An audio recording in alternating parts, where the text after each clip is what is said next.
Hello दोस्तों, स्वागत है आपका। हमारा टॉपिक है लॉ ऑफ केमिकल कॉम्बिनेशंस।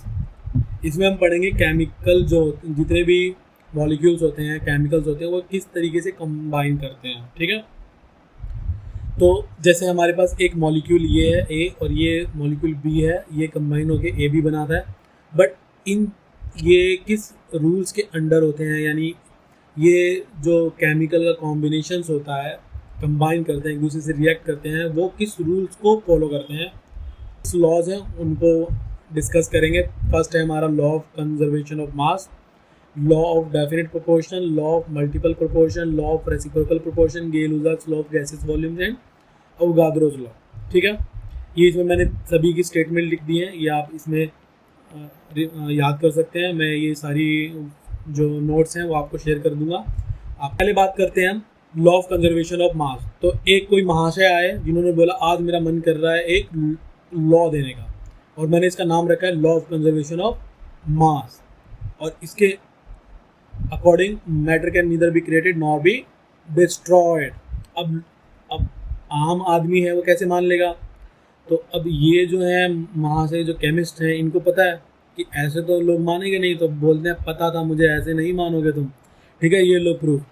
अब प्रूफ क्या है कि एक केमिकल रिएक्शन है हमारे पास। ठीक है, मीथेन ऑक्सीजन। ठीक है, यानी मीथेन को बर्न किया हमने ऑक्सीजन की प्रेजेंस में, कार्बन डाइऑक्साइड बना और वाटर। ठीक है, यहाँ पर मीथेन का एटॉमिक मास 16 है, यहाँ पर ऑक्सीजन का 32 होता है, 2 मॉलिक्यूल्स है तो 64 हो जाएगा। इसी तरीके से कार्बन डाइऑक्साइड का 44 एटॉमिक मास है, या मॉलिक्यूलर मास बोलेंगे यहाँ पर, और यहाँ पर इसका मॉलिक्यूलर मास 32 ग्राम है। ठीक है, अब जब इनको ऐड करेंगे तो यहाँ पे देखा हमने 80 ग्राम, और यहाँ पे भी कितना है 80 ग्राम। तो हमने देखा कि भैया यहाँ पर जो है मास तो चेंज हुआ ही नहीं, ना मास क्रिएट हुआ ना डिस्ट्रॉय हुआ, जितना पहले था उतना ही अब है। तो अब क्या हुआ, लियोनार्डो जो है बोलते हैं वेल डन, अब मुझे आप पर यकीन हो गया। ठीक है, बट आइंस्टाइन, तभी एंट्री होती है आइंस्टाइन की, वो बोलते हैं रुको मुझे भी कुछ कहना है। ठीक है, ऐसे ही थोड़ी ना हम पापड़ बेल रहे हैं। आइंस्टाइन ने बोला ऐसा है, किसी भी केमिकल रिएक्शन में जो प्रोडक्ट का मास होता है, मास ऑफ प्रोडक्ट जो होता है, वो हमेशा या कभी मास ऑफ रिएक्टेंट से कम होता है। ऐसा इसलिए होता है कि कुछ मास जो होता है वो लॉस हो जाता है एनर्जी की फॉर्म में। तो इसका मतलब हमेशा मास कंजर्व नहीं रहेगा, ज़रूरी नहीं है, वो कन्वर्ट हो सकता है। ठीक है, तो एनर्जी एंड मास कन्वर्टिबल है, इंटर कन्वर्टिबल है। तो आइंस्टाइन ने बोला mass of product is found to be less than the mass of reactant due to the loss of mass in the form of energy. Clear हो गया? तो अगर मास निकालना है तो ये फार्मूला निकालो, कितना मास लॉस हुआ, एनर्जी उस रिएक्शन में कितनी एनर्जी रिलीज हुई, और स्पीड ऑफ लाइट की जो स्पीड है उसकी वैल्यू पुट कर दो, मास का लॉस पता लग जाएगा। ठीक है, तो आइंस्टाइन ने बोला ऐसा करते हैं, इसको हम लॉ ऑफ कंजर्वेशन ना बोलकर क्या बोले, law of conservation of mass and energy. तो mass and energy are interconvertible, but total sum जो होगा ना मास एंड एनर्जी का किसी भी, यानी अगर हम लॉ ऑफ कंजर्वेशन ऑफ मास की बात करें तो ये हर जगह एप्लीकेबल नहीं है, ये फेल हो जाएगा। बट अगर हम law of conservation of mass and energy की बात करें तो ये वैलिड रहेगा। ठीक है, क्योंकि मास और एनर्जी इंटर कन्वर्टिबल होते हैं, यानी mass of product is not equal to mass of reactant, हमेशा ये नहीं होगा। ठीक है, बट हम सम की बात करेंगे, एनर्जी प्लस मास की बात करेंगे ना प्रोडक्ट की, और energy plus mass of reactant, तो ये हमेशा इक्वल होगा। ये अब तो भैया ये बात सुनते ही लोग ताली पीटने लगे हैं। ठीक है, ताली पीटने लगे। अब सिंचन बोलता है मैं इतना भी खास नहीं हूँ। तो ये समझ में आ गया लॉ ऑफ कंजर्वेशन ऑफ मास। आगे बढ़ते हैं। अब क्योंकि पिछला लॉ बहुत सिंपल था, अब क्या होता है कि जब कोई लॉ बना देता है तो उसमें लोग जो है ना उंगली दे के उसको और डिफिकल्ट बना देते। तो अब एक और महाशय आया है, इन्होंने बोला मैं भी एक लॉ दूंगा, मुझे भी लॉ देने का शौक है। तो इन्होंने बोला कि मैं इसको नाम दूंगा लॉ ऑफ डेफिनेट प्रोपोर्शन। और वो क्या है, a given compound always contains exactly the same proportion of elements by weight। अब दादाजी बोलते हैं अरे भाई कहना क्या चाहते हो, थ्री इडियट की तरह, है ना, कि ये बिल्कुल ऐसी डेफिनेशन बता दी कि भैया अरे कहना क्या चाहते हो। तो महाशय बोलते हैं कीप काम एंड वेट, तब तक आप पानी पीजिए। तो ये है वाटर, ये वेल से लिया गया है, कुएं से निकाला गया है, इसको रिवर से निकाला गया है, इसको लेक से निकाला गया है और इसको सी से निकाला गया है, ठीक है। अब बट अगर हम इसका केमिकल एनालिसिस करें तो हमने देखा कि सभी में सेम कंटेंट है, यानी वाटर में H2O है, 2 एटम्स हाइड्रोजन के हैं, 1 ऑक्सीजन का है, और इनका रेशियो जो वेट का जो रेशियो है H2O, हाइड्रोजन का एटॉमिक मास 1, 2 एटम है तो 2, ऑक्सीजन का 16, 1:8, 1/8 के रेशियो में है, चाहे वो कहीं से भी ले लो, वेल, रिवर, लेक। इसका मतलब कोई भी कंपाउंड उसमें एलिमेंट्स का रेशियो जो होता है बाय वेट वो फिक्स होता है, चाहे उसको नेचुरल मेथड से प्रिपेयर करो या सिंथेटिक मेथड से, या उसको चाहे गटर का पानी ले लो फॉर एग्जांपल, या नदी का पानी ले लो, ठीक है, उसमें वाटर का कंपोजिशन सेम होगा। क्लियर है। अब ये जब बात दो लोगों ने सुनी तो उनको ये बात हजम नहीं हुई। वो कौन है? आइसोटोप भाई साहब और आइसोमर्स भाई साहब, ठीक है। इसका मतलब जैसे law of conservation of mass fail हो जाता है कहाँ पर? ऐसे केमिकल रिएक्शन में जहाँ पे मास लॉस हो जाता है एनर्जी की फॉर्म में। इसी तरीके से लॉ ऑफ डेफिनेट प्रोपोर्शन भी कहाँ फेल हो गया? इन दोनों के केस में। जब आइसोटोप्स आ गया, हमें पता आइसोटोप्स क्या होते हैं। ये कार्बन हमारा एलिमेंट है, इसका एटॉमिक नंबर 6 होता है, एटॉमिक मास 12 होता है। बट हमें पता है कार्बन जो है और भी फॉर्म्स में पाया जाता है, कार्बन C613, C614, है ना, 3 इसके आइसोटॉप्स हैं। तो अब ये तो बोल रहे हैं कि भाई कोई भी कंपाउंड हमेशा सेम प्रोपोर्शन में होगा ऑफ एलिमेंट्स बाय वेट। तो आइसोटॉप्स कहते हैं, चलो मैं तुम्हें एक एग्जांपल देता हूँ। ये तुमने वाटर ले लिया वेल से, ठीक है। अब तुम ऐसे लेक में गए जहाँ पर मैं वाटर नहीं हूँ, मैं D2 की फॉर्म में हूँ, D2O। अब यहाँ पे देखिए हाइड्रोजन जो है उसके 3 आइसोटॉप्स हैं, जिसका एटॉमिक नंबर 1 है हाइड्रोजन, ड्यूटेरियम 2, ट्रिटियम 3। अब आइसोटॉप्स भाई साहब बोलते हैं, मान लो कि मैं इस लेक के वाटर में मैं H2O नहीं हूँ, D2O हूँ, ठीक है। तो अब ध्यान रखिएगा, D2O को हम बोलते हैं हैवी वाटर। इसको न्यूक्लियर रिएक्टर में यूज़ करते हैं, ठीक है, पढ़ेंगे हम बाद में। तो H2O D2O, तो यहाँ पर क्या है इसका कंपोजिशन? यहाँ पे 2 एटम्स यानी 2/16 यानी 1:8 का रेशियो है। यहाँ पे ड्यूटेरियम का एटॉमिक वेट कितना होता है? 2, और यहाँ पे 2 एटम है तो 14 हो गया, और यहाँ पे ऑक्सीजन 1 है, कितना हो गया? 16 हो गया। ये किस रेशियो में आ गया? 1:4 यानी 1/4 1/8 हो गया डिफरेंट, ठीक है। वाटर की तो बात कर रहे थे ना, बट हमें पता है कि आइसोटॉप्स भी होते हैं उसी एलिमेंट्स के, डिफरेंट भाई बहन भी होते हैं। ये भाई बहन है इसके, ठीक है, एलिमेंट सेम है बट इसका एटॉमिक मास डिफरेंट है। तो यहाँ पे ये फेल हो गया। अब आइसोमर्स भाई साहब की कंप्लेन समझते हैं। आइसोमर्स भाई साहब बोलते हैं कि भाई देख, मैं कई फॉर्म्स में एग्जिस्ट करता हूँ, यहाँ पे मेरा फार्मूला सेम है, यहाँ पे फार्मूला सेम है, यानी फार्मूला तो सेम है बट मेरा केमिकल स्ट्रक्चर जो है वो डिफरेंट है, ठीक है। तो तुम कैसे कह सकते हो कि मैं सेम कंपाउंड हूँ, गिवन कंपाउंड ना। तो यहाँ पे तो फार्मूला C2H6O है, यहाँ पे मैं अल्कोहल हूँ, दारू, है ना, दारू जो ना पिए उसको मारो, है ना, वो याद है ना ठीक है। और यहाँ पे ईथर है, तो अगर कोई ईथर को दारू समझ के, अल्कोहल समझ के पी जाए तो भैया उसको तो भगवान ही बचाएगा, है ना। तो ये गलती तुम ना कर देना, ये आइसोमर साहब ने बोला, क्योंकि इनका स्ट्रक्चर अलग है। तो यहाँ पे कंपाउंड ही अलग हो गया है, तो बट यहाँ पे एलिमेंट का रेशियो सेम है, तो यहाँ पे फेल हो गया। तो ध्यान रखिएगा, आइसोटोप्स एंड आइसोमर्स के केस में ये जो अंकल हैं इनकी बात गलत साबित होती है। साइंटिस्ट का नाम मैं नहीं बता रहा हूँ, इतनी चीज़ें हमें याद नहीं रखनी है, हमें बस कॉन्सेप्ट याद रखना है, लॉ याद रखना है, ठीक है। आगे बढ़ते हैं। इन अंकल का नाम मुझे बताना पड़ेगा क्योंकि आगे भी हैं। ये हैं हमारे चचा डाल्टन की एटॉमिक थ्योरी पढ़ेंगे आप आगे, ठीक है। तो इन्होंने बोला ऐसा है यार, मेरे से पहले तो 2 लोग और लॉ दे चुके हैं। लॉ ऑफ कंजर्वेशन ऑफ मास, फिर आ गया लॉ ऑफ डेफिनेट प्रोपोर्शन। अब मैं क्या करूँ, मैं तो मल्टी टैलेंटेड हूँ, तो इन्होंने बोला लॉ ऑफ मल्टीपल प्रोपोर्शन रखता हूँ इसका नाम। अब ये क्या कहते हैं, if two elements can combine to form more than one compound, यानी दो एलिमेंट अगर मिलकर एक से ज़्यादा कंपाउंड बनाते हैं, then the masses of one of the element, यानी एक एलिमेंट का मास जो दूसरे किसी फिक्स मास के एलिमेंट से कंबाइन करता है वो होल नंबर के रेशियो में होगा।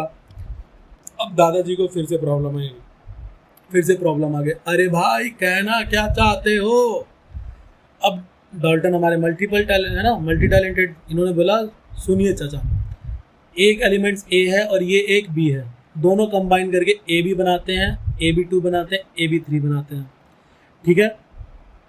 अब अगर मैं बी का मास है ना, अगर मैं ए का मास फिक्स कर दूं तो बी, B2, B3 ये तीनों जो हैं एक सिंपल रेशियो में होंगे होल नंबर के। अब यहाँ पे इसकी खोपड़ी सन की, अरे भाई थोड़ा और समझा दो, बात समझ नहीं आई, क्लियर नहीं हुई, ठीक है। तो एक एग्जांपल ले लेते हैं सिंपल सा, ये कार्बन है, ये ऑक्सीजन है, मिलके दो कंपाउंड बना लेंगे, एक कार्बन मोनोऑक्साइड, एक कार्बन डाइऑक्साइड, ठीक है। मोनो मतलब एक ऑक्सीजन है, डाई मतलब दो ऑक्सीजन है।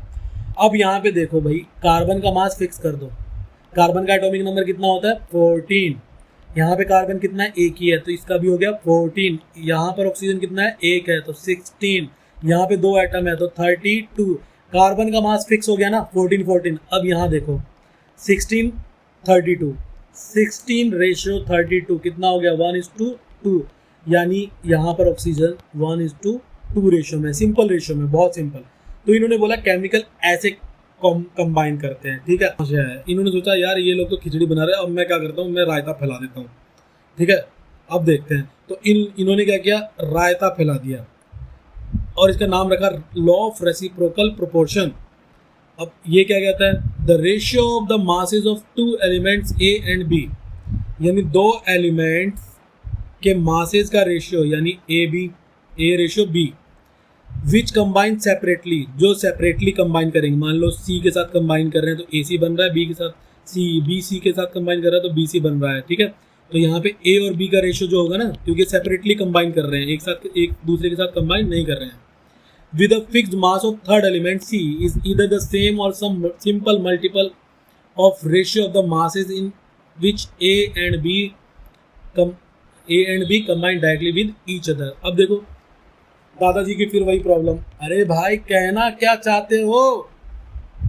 इन्होंने समझाया कि दादाजी बात ऐसी है, एक एलिमेंट ए है, दूसरा एलिमेंट बी है, ये किसी थर्ड एलिमेंट के साथ कंबाइन कर रहे हैं और डायरेक्टली भी कंबाइन कर रहे हैं, डायरेक्टली कंबाइन कर रहे हैं, ए बी बन रहा है, यहाँ पर ए और बी का रेशियो देख लिया हमने, ठीक है। और यहाँ पर इनडायरेक्टली कंबाइन कर रहे हैं, सी के साथ ए सी बन रहा है, और ये तो ऐसा है, सी को निकाल दो, सी को भूल जाओ, अब ए और बी का यहाँ पे रेशियो याद रखो। डायरेक्टली कंबाइन कर रहे हैं तब ए और बी का रेशियो, इनडायरेक्टली यानी सेपरेटली कंबाइन कर रहे हैं तब डायरेक्ट रेशियो। तो ये जो रेशियो होगा ना ए और बी का, दोनों में या तो वो 1 आएगा या वो सिंपल मल्टीपल होगा होल नंबर का, ठीक है। ये ध्यान रखना है, बहुत सिंपल मल्टीपल होगा रेशियो। ए और बी जो डायरेक्टली कंबाइन कर रहे हैं उसके रेशियो का मल्टीपल होगा या 1 होगा। सेपरेटली कंबाइन किया पहले तो ए और बी का रेशियो मिल गया हमें, मान लो, ठीक है, 2:1 मिल गया, ठीक है, यानी 2:1 में मिल गया। अब डायरेक्टली कंबाइन कर रहे हैं तो उसका रेशियो 2:1 सेम हो गया, है ना। या ऐसा कर लो भैया, ये मान लो कि इसका निकल गया 4:2, इसका आ गया सेपरेटली कंबाइन करने का रेशियो आ गया 4:2, यानी 4/2 रेशियो में कंबाइन कर रहे हैं और भी सेपरेटली। और जब डायरेक्ट कंबाइन कर रहे हैं तो ये कर रहे हैं 2:1 में। तो देखो ये मल्टीपल है, सिंपल 2 टाइम्स है ये इसका 2:1 का। क्लियर है, समझ लेते हैं एक और एग्जांपल से। ये है हमारा एलिमेंट ए, ठीक है, एक, और ये हमारा बी है। अब देखो इस सी के साथ किसी थर्ड के साथ मिलकर, कार्बन के साथ मिलकर CH4 बना रहा है, और यहाँ पर ये ऑक्सीजन कार्बन के साथ मिलकर CO2 बना रहा है, ठीक है, और डायरेक्टली मिलकर H2 बना रहे हैं। तो हमारे एलिमेंट्स कौन कौन चाहिए, ए और बी। तो किसको भूलना है, सी को, यानी कार्बन को भूल जाओ, कार्बन को भूल जाओ यहाँ पे, ठीक है, सॉरी इस कार्बन को। तो हाइड्रोजन और ऑक्सीजन बचा ना, अब इनका रेशियो निकालो यार। यहाँ पे हाइड्रोजन 4 है तो एक एटम का मास 1, तो 4 का 4 हो गया। अब यहाँ निकालो ऑक्सीजन का एक एटम का एटॉमिक मास 16, 2 का 32, 32 है ना। यहाँ पे रेशियो कितनी आई 1:, कितना होगा 8।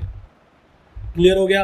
अब यहाँ देखो डायरेक्टली जब कंबाइन कर रहा है तो यहाँ पे रेशियो कितना है H2O, तो हाइड्रोजन 2, ये 16, कितना हो गया 1:8 यार। क्लियर हो गया ये। आगे बढ़ते हैं। अब एक आदमी का दिमाग खराब हो रहा था, ये क्या टूल है ना, ये क्या उटपटांग लॉ बनाया जा रहा है। अब मैं बनाता हूँ सबसे सिंपल, गधे को भी समझ में आ जाए। तो बंदा कौन है, गे लुजाक्स। इन्होंने लॉ ऑफ गैसेस वॉल्यूम दिया। इन्होंने सिंपल किया, इन्होंने बोला कि जब गैसेस कंबाइन करती हैं तो वो सिंपल रेशियो में कंबाइन करती हैं बाय वॉल्यूम्स, यानी वॉल्यूम के सिंपल रेशियो में। इसका मतलब एक लीटर मिलके 1 लीटर के साथ 2 लीटर बनाएगा या 3 लीटर बनाएगा 4 लीटर। ऐसा नहीं है कि 1 लीटर के साथ मिलकर 1.397 बनाएगा, समथिंग सिंपल रेशियो में होना चाहिए। ठीक है, रेशियो बहुत सिंपल होगा। ठीक है, और प्रेशर एंड टेम्परेचर की कंडीशन ध्यान रखना है। सेम टेम्परेचर और प्रेशर पे बात कर रहे हैं, दोनों gases same temperature and pressure पे होने चाहिए। तो ये गे-लुसाक्स बोलता है when gases combines or are produced in chemical reaction they do so in a simple ratio by volume provided gases are at same temperature and pressure। अब इनका कहते हैं भैया समझ में तो आ रहा है, थोड़ा और क्लियर करो। तो बोले ठीक है, ये हाइड्रोजन गैस का गुब्बारा, ये क्लोरीन गैस का गुब्बारा, ये बन गया HCl हमारा। इस केमिकल रिएक्शन को बैलेंस करने पे 1 कोफिशिएंट यहाँ पे आ रहा है, एक यहाँ आ रहा है और यहाँ पे 2 कोफिशिएंट आ रहा है। इसका मतलब 1 लीटर 2 लीटर, यानी 1 litre hydrogen 1 litre chlorine gas के साथ मिलकर 2 लीटर HCl गैस बनाएगा। क्लियर, सिंपल, यानी 1:1:1 सिंपल रेशियो, कोई दिमाग लगाना नहीं। अब जैकी चैन बोलते हैं वाह यार इट्स सो सिंपल। और माना ये सैफ अली खान की आवाज़ थी, पर क्या करें, एक्सप्रेशन तो सैफ अली खान वाला है। आगे बढ़ते हैं। अब एक और हमारे महापुरुष आते हैं, ये जिनका नाम है अवोगाद्रो। अब ये बोलते हैं यार मेरे से पहले वाला तो बहुत सिंपल बोल गया, मुझे भी कुछ सिंपल बनाना चाहिए। ठीक है, तो उसी के मैं कुछ ऐड कर देता हूँ मैं। इन्होंने बोला ऐसा है, 3 गुब्बारे ले लो, हाइड्रोजन, नाइट्रोजन और ऑक्सीजन, और इन तीनों का वॉल्यूम सेम रखो। ठीक है, वॉल्यूम सेम रखना है। क्लियर, और ये सभी एक ही रूम में रखे हुए जिसका टेम्परेचर और प्रेशर कांस्टेंट है, सेम है। तो इन सभी में ना उतने ही मॉलिक्यूल्स होंगे, सेम मॉलिक्यूल्स होंगे, जितना इस वाले में जितना इस वाले में इसमें, यानी इसमें 5 मॉलिक्यूल्स है तो इसमें भी 5 मॉलिक्यूल्स हैं, इसमें भी 5 मॉलिक्यूल्स होंगे। बात समझ में आई? यानी equal volume of gases at same temperature and pressure contains equal number of molecules. क्या बात बोल दी यार इस बंदे ने, कितना सिंपल है, सोचो, है ना। और ये तुम 3 दिन में भूल जाओगे, इसलिए ये सोच के इनके बाल उड़ गए। ठीक है, अब आगे बढ़ते हैं, एग्जाम्पल वही पुराने लेते हैं। ये हाइड्रोजन गैस का गुब्बारा, ये क्लोरीन का गैस का गुब्बारा, ये HCl हमारा। तो इससे पहले क्या बोला गया था कि सिंपल रेशियो में कंबाइन करेंगे, है ना। तो ये तो वैलिड होगा ही पिछले वाला। और ये अब ये बोल रहे हैं महाशय अवोगाद्रो कि ये जो होंगे, यानी वॉल्यूम अगर बराबर है तो सेम मॉलिक्यूल्स होंगे। ठीक है, अब इसका मतलब क्या है समझ लेते हैं। देखो 1 लीटर हाइड्रोजन, यहाँ पे कोफिशिएंट देखो कितना है, 1 है, यहाँ कोफिशिएंट 1 है, यहाँ 2 है, बैलेंस करने पे केमिकल रिएक्शन को। तो इसका मतलब अगर 1 लीटर ये लिया है ना, 1 लीटर ये होगा तो 2 लीटर बनेगा। क्लियर हो गया। तो 1 वॉल्यूम 2 वॉल्यूम। क्लियर। अब इसी तरीके से हमें पता है यार, अगर वॉल्यूम बराबर है तो मॉलिक्यूल्स भी बराबर होंगे। ठीक है, तो यहाँ पर 1 वॉल्यूम है तो मान लो इसमें n मॉलिक्यूल्स हैं, तो यहाँ पे भी 1 वॉल्यूम है तो यहाँ पे कितने मॉलिक्यूल्स होंगे, n मॉलिक्यूल। अब यहाँ पे 2 वॉल्यूम्स है तो यहाँ पे भी 2n मॉलिक्यूल्स। ध्यान रखना एक ही रूम में रखे हुए हैं, तुम्हारे रूम में रखे हुए हैं, जिसका टेम्परेचर और प्रेशर जो है वो कांस्टेंट है। क्लियर। अब देखो यहाँ पे n से डिवाइड कर दो इस पूरे को, तो यहाँ पे 1 मॉलिक्यूल 2 मॉलिक्यूल, है ना। अगर एक वॉल्यूम में 1 मॉलिक्यूल है तो यहाँ पे भी 1 होगा, क्योंकि यहाँ पे भी वॉल्यूम 1 है, और यहाँ पे डबल है तो मॉलिक्यूल डबल हो जाएगा। अब यहाँ पर मॉलिक्यूल 1 कर दो, यानी 2 से डिवाइड कर दो, तो हाफ मॉलिक्यूल हो गया। अब सवाल ये उठता है, ठीक है, 10 रुपये का सवाल, 10 रुपये का, कि हाफ मॉलिक्यूल एग्जिस्ट कर सकता है या हाफ एटम एग्जिस्ट कर सकता है। तो देखो एटम तो यार देखो अभी ज़्यादा दिमाग लगाने की जरूरत नहीं है, अभी बता देता हूँ। हाफ एटम एग्जिस्ट नहीं कर सकता है, हाफ मॉलिक्यूल एग्जिस्ट कर सकता है। ठीक है, वो कैसे देखो, इस मॉलिक्यूल में कितने एटम है, 2। तो अगर हाफ मॉलिक्यूल की बात करते हैं तो हाइड्रोजन एटम की बात कर रहे हैं, है ना, एक हाइड्रोजन एटम की बात कर रहे हैं, तो एटम तो इंडिपेंडेंटली एग्जिस्ट कर ही सकता है। अब दूसरा में ऐसे भी बोल सकते हैं कि 1 मोल हाइड्रोजन का 1 मोल क्लोरीन का 2 मोल HCl देगा। क्लियर। तो इसको कैसे अवगाद्रो ने बोला कि देखो एक ही चीज़ को कहने के कितने मतलब हो सकते हैं, 1 लीटर हाइड्रोजन 1 लीटर क्लोरीन, मैं सिंपली बोल रहा हूँ बट गैस है वो, ठीक है, 1 litre hydrogen gas 1 litre chlorine gas 2 litre HCl gas मिलेगा। 1 मॉलिक्यूल हाइड्रोजन का गैस का 1 मॉलिक्यूल क्लोरीन गैस का 2 मॉलिक्यूल HCl गैस देगा। क्लियर। 1 मोल हाइड्रोजन गैस 1 मोल क्लोरीन गैस 2 मोल HCl गैस देगा। बहुत सिंपल है। एग्जांपल देख लो, हम नाइट्रोजन और हाइड्रोजन मिलके अमोनिया बनाते हैं भैया। यहाँ पे कोफिशिएंट कितना है, बैलेंस रिएक्शन का 1, यहाँ 3, यहाँ 2 है। इसका मतलब 1 लीटर नाइट्रोजन 3 लीटर, यानी देखो, इसलिए हम कोफिशिएंट ही है ये सारे। कोफिशिएंट हमारा वॉल्यूम हो सकता है, लीटर हो सकता है, मॉलिक्यूल हो सकता है, मोल हो सकते हैं। क्लियर। यानी कोफिशिएंट यहाँ पे 1 है तो मैं इसको लीटर ले रहा हूँ अभी, तो 1 लीटर नाइट्रोजन 3 लीटर हाइड्रोजन के साथ मिलकर 2 लीटर अमोनिया बनाएगा।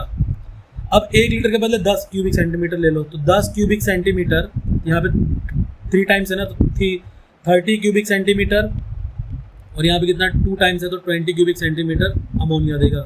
बात समझ में आ गई? नहीं समझ में आई ना, तो आ जाएगी आगे, ठीक है, टेंशन लेने की जरूरत नहीं है। अब यहाँ पे देखो सिंपल अवगाद्रो क्या बोलता है भैया, ऐसा STP की बात कर रहे हैं, स्टैंडर्ड टेम्परेचर है, प्रेशर 1 atm होगा, 1 एटमॉस्फेरिक टेम्परेचर है ना 0 डिग्री सेल्सियस मत लिख देना, 273 केल्विन, सब बात करेंगे आगे, ठीक है। अभी बस दिल को थामे रखो और तमाशा देखो। यहाँ पर अगर वॉल्यूम मान लो 22.4 लीटर था, है ना, और हम बोलते हैं इसमें 1 मोल था, तो अगर वॉल्यूम डबल कर दोगे तो कितना हो जाएगा, डबल। हमने बोला कि भाई सेम वॉल्यूम है तो सेम मॉलिक्यूल्स, सेम मॉलिक्यूल्स की संख्या को मोल्स कहते हैं, सिंपल, अभी याद रखो। नंबर ऑफ मॉलिक्यूल्स को हम मोल्स मान लेते हैं, ठीक है। तो अब देखो यार 1 मोल है 22.4 लीटर में, तो अब डबल कर दोगे तो डबल हो जाएगा। तो अवगाद्रो भाई साहब यही बोलते हैं कि अगर वॉल्यूम और मॉलिक्यूल्स में, नंबर ऑफ मॉलिक्यूल्स में रिलेशन होता है, नंबर ऑफ मोल्स में, नंबर ऑफ मोल्स बढ़ाओगे वॉल्यूम बढ़ जाएगा, वॉल्यूम बढ़ाओगे नंबर ऑफ मोल्स बढ़ जाएगा, ठीक है। ज़्यादा दिमाग आगे लगाना नहीं है, ये इतना ही बोलता है। समझ में आ गया? क्वेश्चन है, डाउट है, कमेंट बॉक्स में बताना। दूसरी वीडियो लेके आऊँगा, अच्छे से एक्सप्लेन करूँगा। इस वीडियो को लाइक और शेयर ज़रूर करना। लाइक करोगे, शेयर करोगे तो कुछ ही वीडियो डालूंगा, वरना रोते रोते डालूंगा तो ज़रूर, पर रोते रोते, ठीक है। तो हेल्दी रहिए, खुश रहिए।